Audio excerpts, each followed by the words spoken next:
Gentlemen. All right, gentlemen, we're live. We're doing this again. I'm super excited because today we are fortunate enough to have Troy with us again, which means a bunch of people are going to actually watch. For some reason, when it's just Craig and I, it's like 4 or 5. But when the big guy's on here, it's like 900, 1,000. It gets really high. So. Thanks for doing this again, guys. Do this every Friday at 10:30 Central Time, give or take a few minutes. Had some technical difficulties this morning. We're a few minutes late, but we're here and I'm excited. People are, braving the snow. We're going to do this anyway.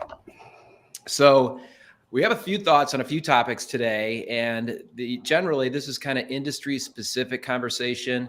We do a company specific overview at 11:30 Central Time every Friday.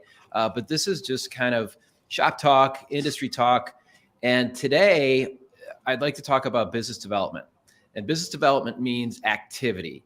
It's the stuff we do in the mortgage business as loan officers every day to help us serve more clients and do more business. Since everybody's talking about their business development plans and what they're going to do differently this year and how we're going to take advantage of the market as interest rates have dropped a little bit, likely will go down even further throughout the rest of the year. So we're all planning and we're all talking about planning and what should we do on a daily basis. I think that varies from person to person. So what I've been investing a lot of time in, Phil too, like Craig, all of us investing time in what's our plan. So we're addressing that a few different ways. But before I get into that, Phil, I'd love to hear kind of your thoughts, and then Craig too after that. But Phil, what are your thoughts on what you're doubling down on this year? What are you doing to develop business? You're already doing some cool stuff, but we want to hear about it. Yeah. So definitely still trying to work with real estate agents. I just shot a podcast episode a couple days ago with Kurt Moore on the Level Up Your Content podcast, and we were talking about how there's kind of this pull in the mortgage industry where there's loan officers that are like, screw real estate agents, I don't want to work with them anymore, I'm just going direct to consumer, or I'm just buying leads, or just figuring out how I can cut the real estate agent out. And then there's like this other half, they're like, no, we value real estate agents. We think that referral business or that referral partnership is a big deal.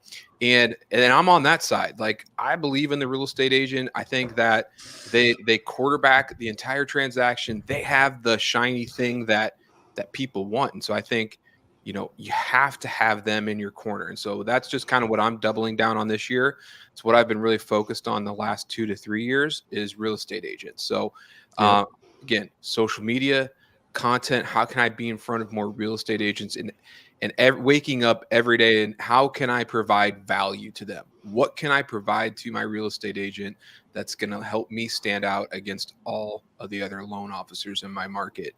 And so beyond that, in addition, the last few years is like, if it was a real estate agent, I'm just going to sit down and have a meeting, and just working, with Craig. So this is part of the coaching that I've been getting here at MFG is like, we're starting to focus more on what he calls the whales. Like, we're going after these big real estate teams and really focusing our efforts on them, because that's where you're really going to get the volume that's necessary to at least hit the goals that I want to hit this year. Yeah. And I think you said something really important in there. You said a few things important, but how do we stand out? Like, that's the biggest question, because we all hear the stats about the number of people that didn't renew their license and people exiting the industry. But the reality is it's still a pretty crowded space. It always has been. It always will be. So how we stand out is, to the degree we stand out is usually the degree of the business we can do, right? So I love that you're doubling down on digital. You're doing a lot of educational classes, supporting your agents to up their digital game.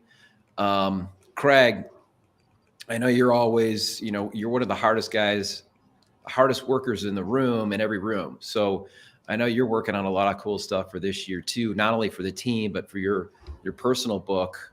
Love to hear your thoughts on that. And then Troy, you've always got some great wisdom around business development and strategy and how to double down. So then I want to hear from you too, bud. Okay. So for the last 23 years, I have always been about relationships.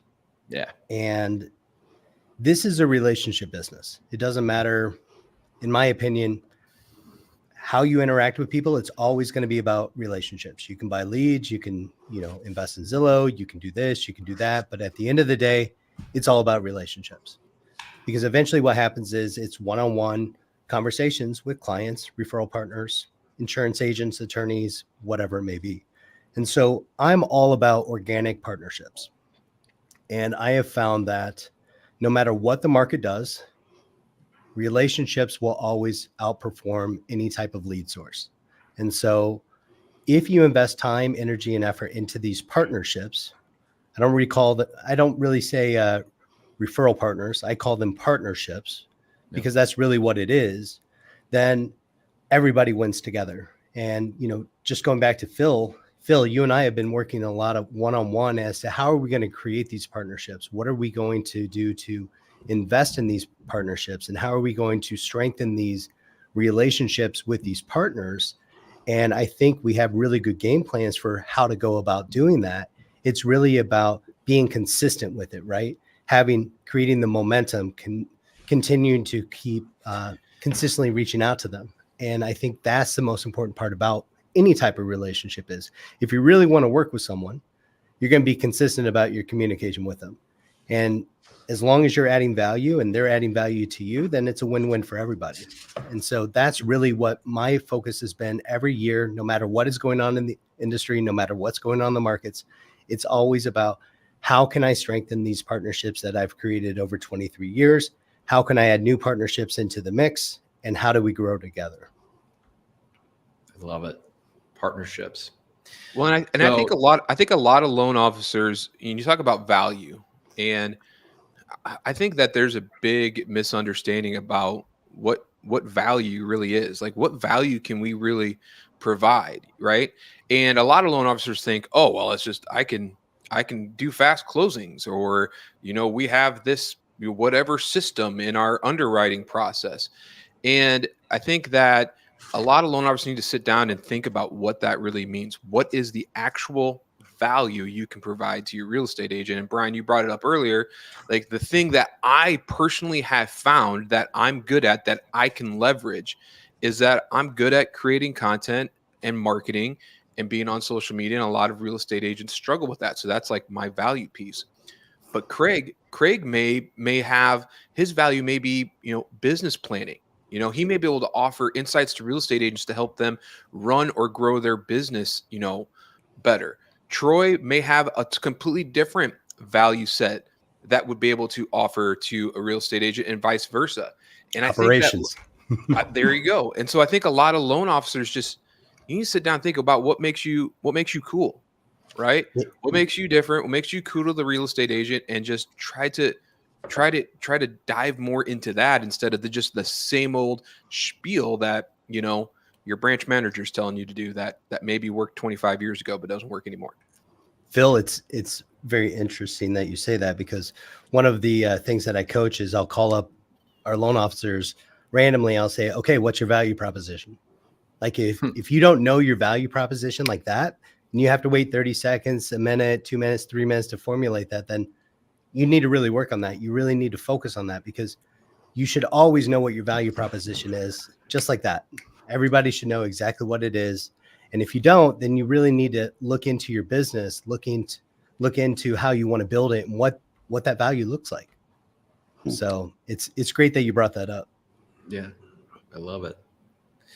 So Troy, when you're talking to, even you and I had a conversation about this last week, when you're talking to teammates and your advice around building plans and sticking to them, and would you share your thoughts on that, please? Yeah, so I'm going to be the antagonist in the group. Before we even go any further, I want to hear Brian say what his thoughts are on the coming year of 2024 and how he is, for those of you who don't know, he is our person that helps to assemble teams.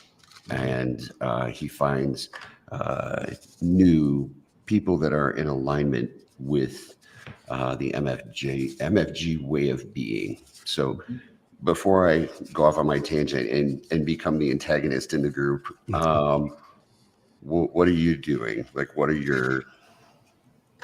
So what I've seen, and this kind of plays well into something I wanted to talk about. So great opener here. But I believe our industry, partially because of margin contraction, has a sore lack of true sales leadership within a lot of organizations.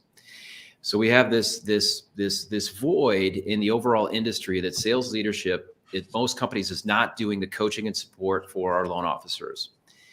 Then we have a lot of professional coaching companies. So when I entered the industry 20 plus years ago, 25 years ago, there were a handful of mortgage industry coaching companies. Now there are dozens and dozens. It seems like a new one pops up every day.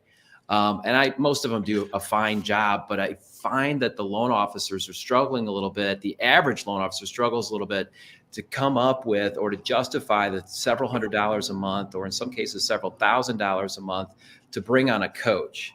So if there's lack of sales leadership and coaching in the company, and I need to seek outside help, but I'm not comfortable with the amount of money, like, what do I do? So what we do here is we do our own internal coaching. It's led by Craig, largely Troy. I do some coaching, like we do peer-to-peer coaching. Everybody just helps each other. But what we're doing too, to give back to the industry and just connect with some great people, is we're doing a workshop series that starts on Monday, 8:30 in the morning. And the overall topic is 20 business development ideas for loan officers, right? And this is open to everybody. Phil Treadwell is helping us with it. If you don't know who Phil Treadwell is, he's listed consistently as one of the top 10 mortgage industry coaches in the nation right now. So great guy, great ideas. So we're rolling this out in a bigger way to give back to the industry, provide value, and to connect with the right people. So that's what I've been working on. Can I make one point on that too? Yeah. So Phil Treadwell, former very successful loan officer. Mm-hmm. Brian Weiss here offering coaching, former very successful loan officer. Craig Messman, who's right above me on top, still very successful loan officer. Troy, I don't even know how much do you originate anymore.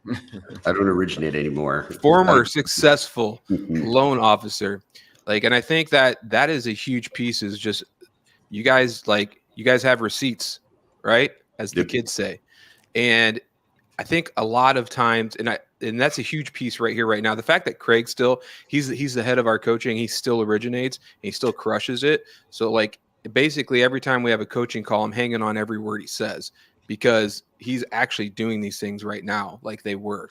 Like he's putting money in his bank account, doing the things he's telling me to do. And so I think that I was at a company, okay, big, large retail company, had his huge coaching program that you had to pay for out of your pocket. Okay. And we had multiple, I would say probably 8 out of the 10 coaches that were there had never originated loans before. And so wow, I think that's a big deal. And that's a big thing to think about, is that a lot of these companies, and I get it, sometimes there's great football coaches that weren't great football players, but I think in the mortgage industry, it's a whole different game. It really just is. And I think there's a difference between people who are super successful LOs and then they get into leadership. That doesn't always translate. But I think if somebody's coaching, right, you want somebody that's got a track record of doing exactly where they are, where you want to go, right? And that's what I love about this team, is all 3 of you have accomplished or been where I want to be. So it makes everything you say credible. Mm-hmm. Wow. I love it. That was powerful, Phil. But you're exactly right, Well though. said. If you have people that you look up to, and they're the ones telling you the plays to run, and they're not doing the plays, then it kind of defeats the purpose, right? That's the one thing I love about this company is, when we call plays, it's all hands on deck. It's not just one person doing it. It's not 2 people doing it. It's everybody doing it, because they understand the value of the play. They understand the value of what we're trying to do. They understand the value of where you're at today and where you want to be, And the only way to get there is to run these plays and run them consistently. And over time, you will eventually get there. Now, that's the success that we have here. And we have proven track record with hundreds of LOs as far as being able to show them, even the ones that don't even work here, but the ones that run the plays that we teach them to help them, what that track record is. And we have helped people go from 0 to 50, 0 to 75 million in production in a matter of, months, years. It doesn't matter, as long as you're being consistent and you're being intentional and impactful with the plays that we're running, then success has to follow. Yep. But if you choose not to do it, well, how can we help you? You know what I'm saying? Right. And so I feel like that's one of the biggest things that we have here is we do run credible coaching. We do run credible mentoring. We do run credible plays to help you get to where you want to be. And then in addition to that, we double down and we have one-on-ones. We have, I know it's hard to get you and I off the phone, Phil. I mean, I swear every time I reach out to you, it's at least an hour and a half conversation of this is where we're at. This is where we need to be. What are you doing? Okay, that's great. That sounds great. Let's tweak this. Let's tweak that. Let's go at this angle. And then we run it. And the best part about you is when I talk to you about it, you actually do it. And that's the key. We have the plays, like we have the playbook, we have the ideas, we have the drive, but somebody's got to execute on the other end of the phone. Like people have got to make the calls. They've got to do the work. Got to do the work. 100%. Troy, go ahead. Here it comes. Drum roll. Bring it, Troy. Bring the heat. Let's go. So you're all right and you're all wrong. And that all sounds nice in a commercial, right? But the reality of what we're dealing with is an industry where people are subject to their experience. And what I mean by that is, let's suppose you were in your house and your wife came running down the stairs and said, "The house is on fire. The house is on fire. It's going to explode." You'd run outside. You'd experience the panic. You'd experience the fear, and you would believe what she said. And you're waiting for the house to explode. And then she comes out and starts laughing and tells you that there's really no fire. It doesn't take away from the fact that in that given moment, based on what you heard from credible sources, you experience this intense amount of fear and paralyzation. In our industry right now, the doom, the gloom, the Facebook posts, the world is caving in, there are secret partnerships going on, all these kind of things, all the stuff that people are paying attention to, the doom and gloom, it's creating that experience for you. So before you can do anything with yourself, and I don't care if you're doing mortgages or what you're doing for life experience right now, you have to change your thought and your experience as to what you're allowing to occupy your energy so you can get your mind clear so that you can put a plan together before you can do any of the things that any of the rest of you that we're talking about. So we have an army of loan officers out there that think that the sky is falling in and they're waiting for the rates to drop so they can do refis, and they're talking about how do we get margins up to 4% so we can gain back what we lost and all these kind of things. Stop. Build a sustainable business, an actual legitimate, real, not relying upon refinance where you're screwing the client, FHA where you're giving people rates that are through the roof, or looking for ways to manipulate situations. Pull your mind together, clear your head, take yourself out of the experience that you have bought into that the house is on fire, because it's not. It's just the ebb and flow of an industry. The business is still out there. Stop listening to people that the sky is falling and start there. That before you do any of the stuff that any of the rest of the people on the call are on the live are talking about, that's what you need to do first, is detach from the mindset, detach from the experience that you have bought into. The majority of loan officers are in an absolute panic. They think that the end of the world has come. A lot of them you talk to, and even though they're still partially producing, they're out there looking for all these like little side gigs, all these little side ways to make money and little ways to squeeze a little harder and take a little more margin and do a little bit of this and a little bit of that. Stop. The business is still happening. The house is not on fire. It's just for some people to gain credibility or even the media for it to have the impact on people's lives that it does. They have to doom and gloom you and create an experience for you that sends you into such a panic that you sit paralyzed staring at the walls of your living room, unsure of what to do.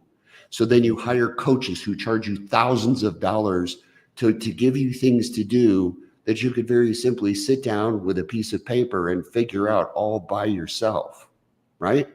So you shouldn't be paying thousands of dollars. That's absolutely ridiculous to have to do that.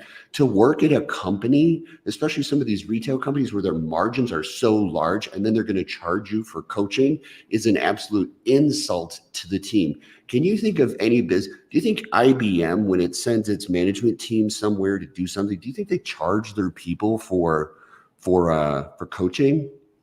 No. No. What company on this planet takes their salespeople, the sole source of their income, and charges them for coaching? Mortgages. That's it. Just mortgages.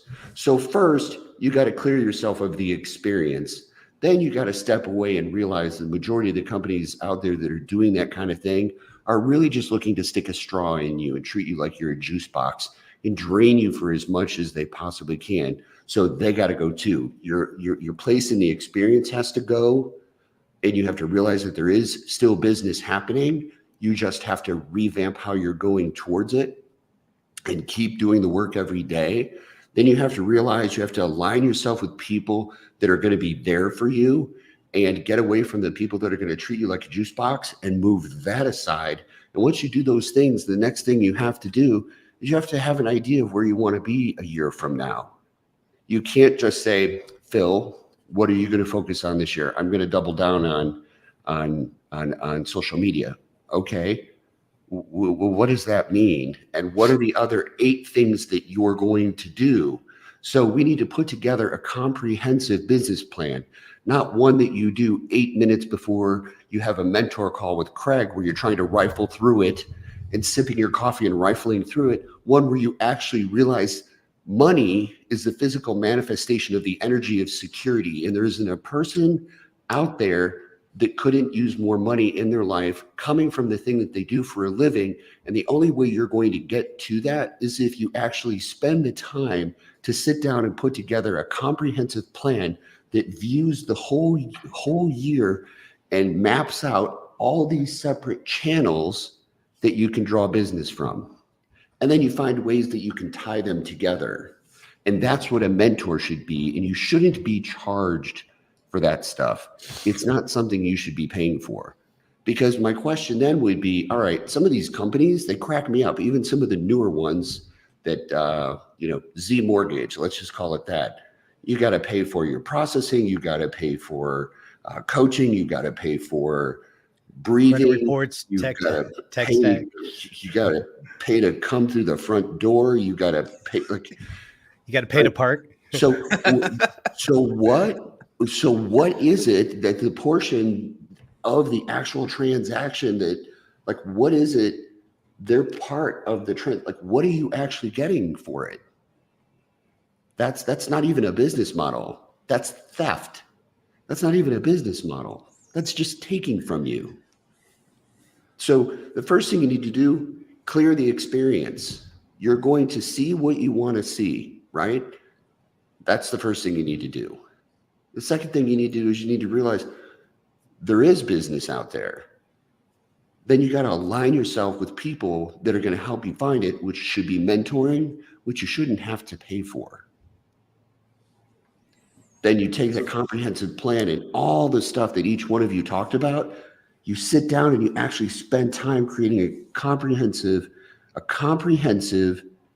business plan for the year that has business coming from multiple channels, not just social media, not just leads, not just this, not just that, but coming from each one of them. And then you find ways inside of that that is the direct line to business. I've told Brian this story before. it's just one of my joke stories. When I first got in the industry, I remember I was with a company and we're sitting there when they were brainstorming on coming up with business ideas. And there was this young lady. She was actually the like my partner. She was on my team, and it's her turn. And she says, "I'm going to share with you guys like one of the things that I do." And her name was Sharon, and I won't give her last name just in case she's out there somewhere. But Sharon said, "You guys, I go to the grocery store and I put my business card in between the bottles of apple juice." And I'm sitting there. I love watching Phil's face. I sat there and I thought to myself, what are you talking about? And then she proceeds to explain who buys apple juice. Parents. Okay. Parents have kids. That's a family. Families usually live in houses. They need to refi. So I put my cards in between the apple juice jugs. And then when the parents find it, they've got my card. They can call me and do a refi. Speechless.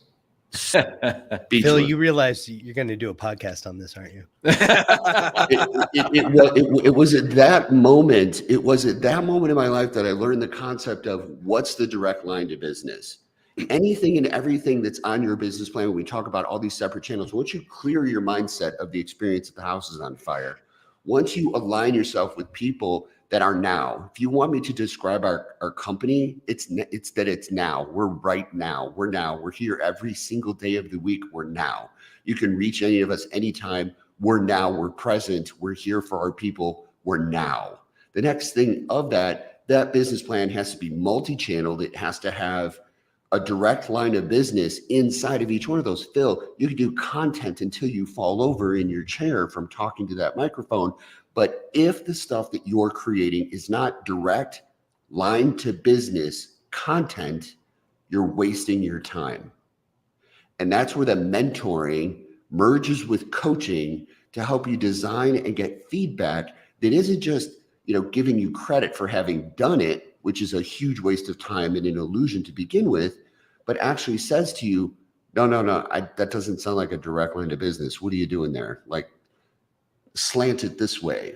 Do you see what I'm saying? Mm-hmm. So as you create your business plan, multiple channels of everything that each one of the folks have just talked about, you should be doing all of it. You've got 40 hours a week. 40 hours a week at a minimum to create a business. You're an entrepreneur. Your goal should be to make money. Money is a physical manifestation of the energy of security. If you want to be secure, you have to have money. Money can buy happiness in that capacity when you feel secure because you can pay your bills. To do that, spend the time, do the business plan, keep going through it, multiple channels of business, and you want to make sure that it is a direct line to business, not your business card in between bottles of apple juice at the store. It's not going to work. Yep. I love that you said that, Troy. And that's such a great perspective and something that's never, ever talked about. Is we talk about business planning and activity and our calendar. And I'm going to work out. I'm going to eat healthier. I'm going to cut down on booze. All these things I'm going to do. But if you don't start with the mindset and clear your head and realize the business is out there, the plan doesn't come together, right? It's got to start with the mindset. Right. Even if the house is on fire, which in our industry, it is a little bit, that doesn't mean it's going to burn down.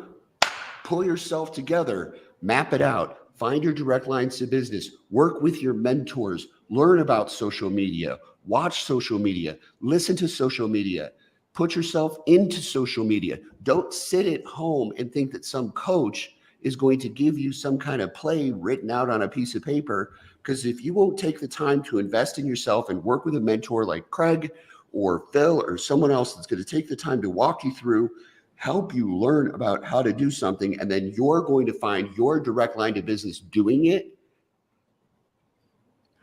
go do a different job. It's not going to work. And that's for anything. It doesn't matter what it is. You can say you're going to get the best shape of your life this year, but if you don't sit down and put together a comprehensive plan that includes the food, the sleep, the water intake, the time at the gym, the cardio, the metrics to measure the success of it, breaking it up into segmented pieces where you can analyze what's happening, you're not going to do it. All you're going to do is for the entire year, pay attention to the distance between where you are and where you thought you'd be. And that's all your time will be spent doing.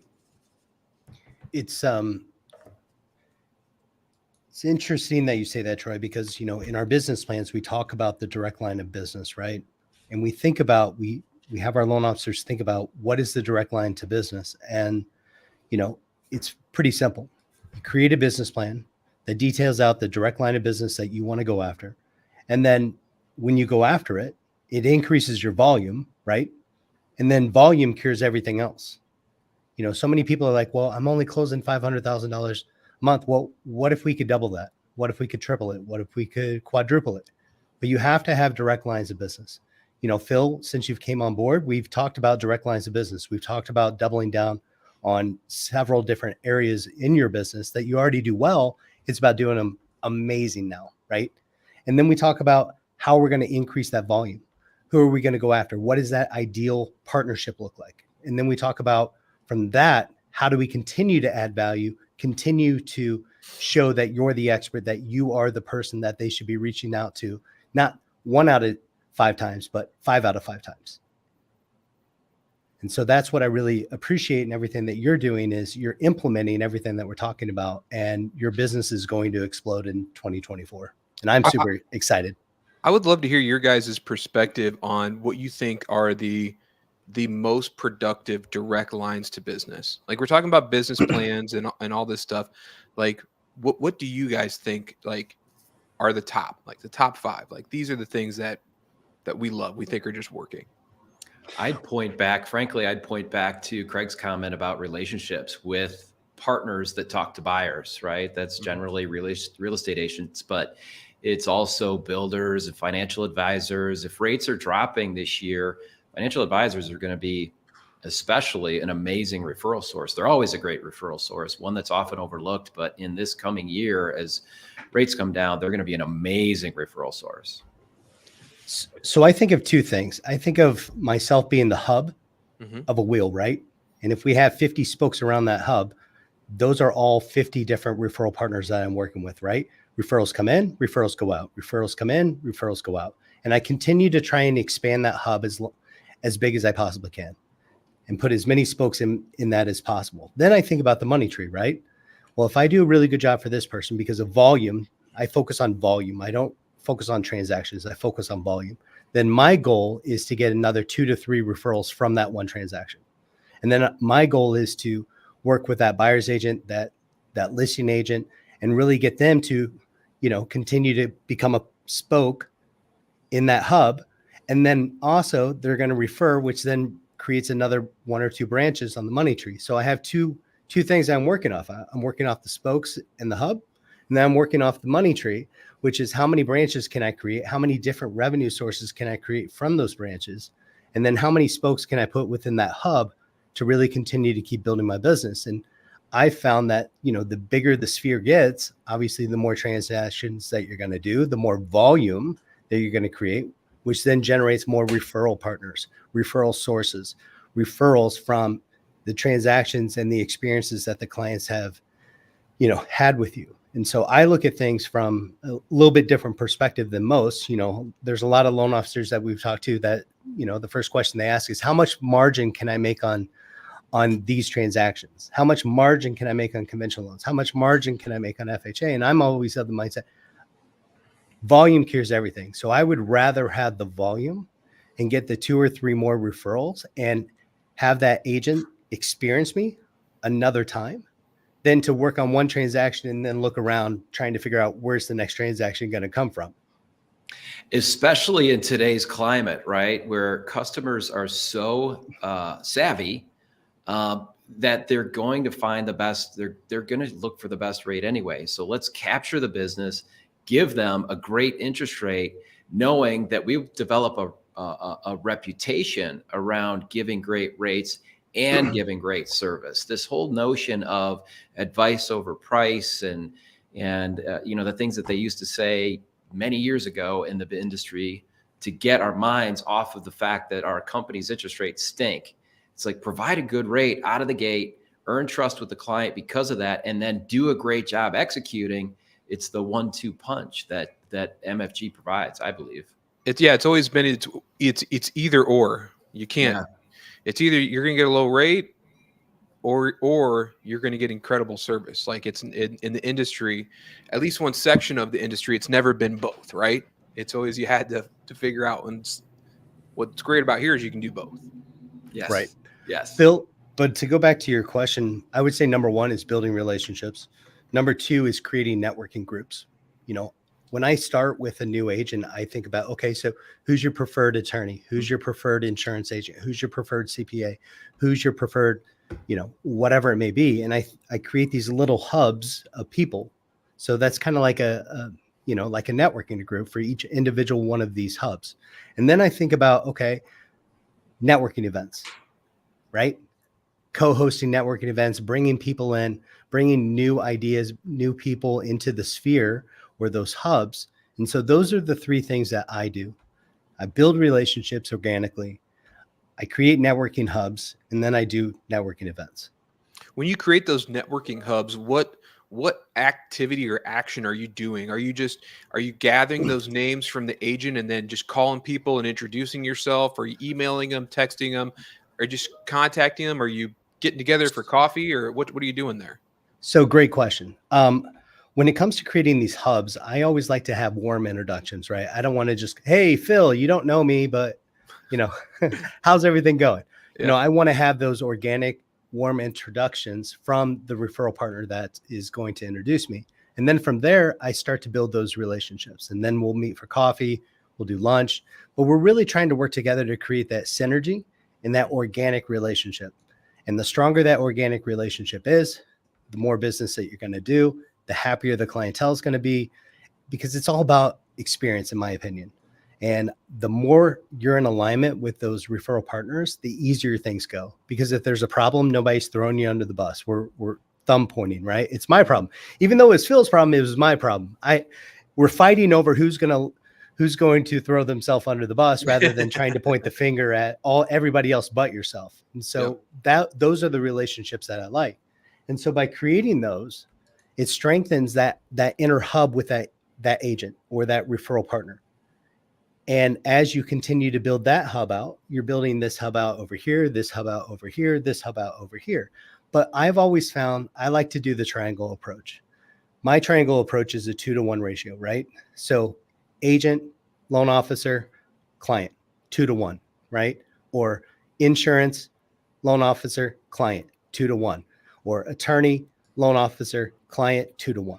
Because I found that when you have two people working together, two people on the same wavelength, two people, offering the same type of communication and services, that client is going to have a great experience. When it's a 1-to-1 or a 1-to-2 ratio, it doesn't always work as well. But a 2-to-1 ratio, no matter what you do, in my opinion, over the last 23 years, has helped me deliver a very consistent 5-star experience. So that's why I focus on creating these hubs, because I want that agent to enjoy working with their preferred insurance agent, their preferred attorney. And then I adapt with that, and I set my expectations and they set their expectations with me of how they want things done. So then the client never feels that wiggle, that vibrational, not in alignment vibrationally. And they experience that, whether or not you believe that or not. I felt that, clients experience that when not everybody's on the same page. And so by creating those expectations with those clients, creating those mini hubs, expanding those hubs, and really trying to help each other grow their respective business, that's a win-win for me. So I go back to the model of relationships and volume. With the networking events, because you hear this all the time, is get out there, teach classes. Maybe is the one thing that people are always talking about. What do you feel like? What kind of networking events or things to focus on do you find is that direct line to business, right? So where a loan officer's going out and they're like not wasting their time and their money running these things that they don't produce anything. Right. So when it comes to networking events, I want networking events to be impactful. I want things to be a very strategic reason why we're all there. And that is to help each other grow, help each other expand their business. And so I'm always of the mindset that when we have these networking events, that everybody brings something to the table, whether that's an insurance agent, attorney, myself, our clients. Even our clients are the best referral partners. So investing in them as well by having these networking events, inviting them to it, because, some of our clients, a lot of our clients are in sales as well. So they can benefit from that as well. And so I find things to be a win-win in all directions. Bring clients in, bring referral partners in, bring people that maybe are not in 100% alignment as far as like a 1-to-1 referral ratio goes, but maybe we can bring them in because they're an expert in that one specific field, right? And that we can, as a collective group, refer business to them. So I think of things as impactful. And the reason that we're all here is to accomplish one goal. It's not to just have a couple drinks and happy hour and rah, rah, rah, rah, rah. It's business. It's a business networking group bringing something to the table. We're all being impactful. We all have intentional reasons why we're here, and that's to help each other grow. And when you align yourself with that type of networking, it's a win-win for everybody, even your clients, because some of them, like I'm talking to clients that work at DocuSign or Salesforce or whatever it may be, they're in sales. Well, bringing other people in that they can talk to help them build their business, it's awesome. It's fantastic. I love seeing clients be able to use my networking groups to help them build their business. So it's almost like you're taking the networking event and it goes all the way back to the first thing you said, which is building relationships. You're just using the network event to build more relationships. It's not necessarily like about what you're teaching or about what you're doing, or like you said, about the beers you're drinking, whatever it is. It's about that number one goal of building relationships. Impactful networking events create synergy for the entire group. So it's not about just teaching things. It's about getting everybody there together to where they can all win, right? Mm-hmm. And if I can put one of my clients or one of my referral partners with somebody else who can help, grow each other's business, that's a win for me. They're happy, I'm happy, everybody wins. And so by being there together, somebody's going to walk away with a win. Mm-hmm. Yeah. Whether it's me, whether it's Phil, whether it's Brian, it doesn't matter. As long as everybody's winning, we're good. So when we talk about networking groups, oftentimes it's about, to me, I think of the local real estate agent boards, right? I used to go to as many of those as I possibly could. And the key thing the key mistake that I think a lot of people make is they make it a social hour rather than make it a direct line to business. And I think the social part of it's a big part of it, but what we want to do is go in intentional to make sure that I'm going to get X number of business cards, or I'm going to get X number of new connections. And I'm going in knowing that these 10 people are there. So I want to make sure I say hi to all of those 10 people. And then on the real estate boards, what I want to do is not attend, but I'd like to lead. So my goal is to connect with people at the events, but then lead a class where appropriate, right? Develop some content around mortgage or mindset or digital media, you can go to these boards and create a class and draw people to you. But invite other people to that class too, mm-hmm. outside sources, so then they can win too, right? Mm-hmm. So like for you, Phil, you do a lot of digital media coaching, right? Mm-hmm. So bringing anyone and everyone in that could, thrive from that is fantastic. We shouldn't just limit our pool of people that we talk to. We should bring everybody in, because then everybody can win. Everybody can take something away from it. And that's, for you, you're starting to see that. Like, there's a lot more opportunity out there than just real estate agents, loan officers, whatever it may be. Everybody needs digital content. Everybody needs to learn how to use their iPhone, right? Or Android, whatever it may be. It goes back to, one of our coaching calls the other day. Remember, Brian, when we were talking about, what's the difference between 2001 and 2024? Yeah. There's really only a couple things. You wrote down this list, and this was brilliant, right? Like, you wrote down the list of things we should do, or that we did in 2021, and the things we should be doing today. And 80% of that list was exactly the same. Right. The difference was the digital media component of it. We just do the BlackBerry same things. We add versus a piece. iPhone and Android. Yes. And then also, just the technology that's available now. But that's really about it. You still do open houses. You still go to networking events. You're still building organic relationships. You're still taking good care of clients. You're still asking for referrals. You're still doing all the things that we did in 2001. Now we have a little bit more technology to reach out to a lot more people. We have the social media to get our brand out there a little bit more. We have a little bit better technology when it comes to cell phones and things like that compared to BlackBerries. But, at the end of the day, it's still the same type of business model back in 2001 versus what it is today. Now, if we go back even further to like when Troy was in, they were tearing pages out of the phone book to call people. Well, that's no different than, people finding contact information on Zillow and contacting us or vice versa, right? Mhm. It's basically the same. There are still people doing cold calling. There are still people ripping pages out of the phone book, which is what I would, equate to cold calling. And then everything else is still the same. The only difference is the technology, social media, and that's about it, in my So opinion. in the early 2000s, I used to, and this makes me sound old, but there's a point here. I would go to open houses, right? I'd grab the Chicago Tribune, I'd grab my map, and I'd just drive around to different open houses. Now we just pick up our mobile phone and you can kind of do it on the fly. It'll create the map for you and whatever. But the technology is different, but the idea is the same, is to go in and meet people. I Right. keep saying this phrase, and I heard it from an industry coach, but I can't remember who said it, but if you want more business, meet more people. So the idea is to go out and meet dozens and dozens and dozens of people every week. So I Agreed. want to back up on what Craig, you were just saying with the networking events and bringing everybody in. So this kind of just light bulb went off just love talking to you, which is why I keep asking these questions. Because it's for me as well as the people on the live stream. But so I'm teaching a social media boot camp class on the 25th, and it's with a real estate team, and it's at a local brewery. And so the idea shift here is, well, I just need to start inviting everyone. So I'm gonna invite some former clients. I'm going to invite some business owners that I know. Like there's a guy that that cuts my grass. He has his own business, right? And his social media is not very good, but I'm gonna invite him and say, hey man, it's free.